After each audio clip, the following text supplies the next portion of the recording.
Welcome to the Genius Factory. Enjoy the video. You start by confirming your MacBook accepts MagSafe and by choosing the correct Apple-certified adapter. This matters because mismatched power profiles can prevent charging. Once done, check the cable and connector for fray or debris and put the MacBook to sleep or keep it on. Either is fine.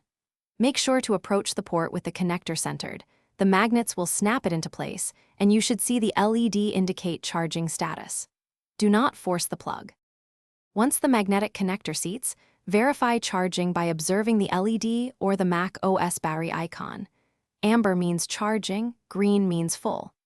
Then open System Settings and navigate to Battery to confirm the adapter is recognized and to review charging preferences. This helps prevent battery health mismanagement. Make sure the adapter's vents are unobstructed because heat will reduce efficiency.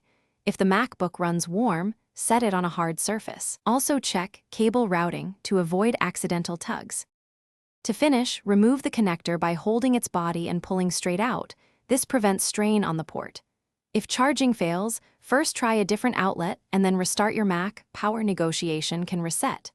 Next, inspect the connector and port for dust or bent pins. Clean gently with compressed air.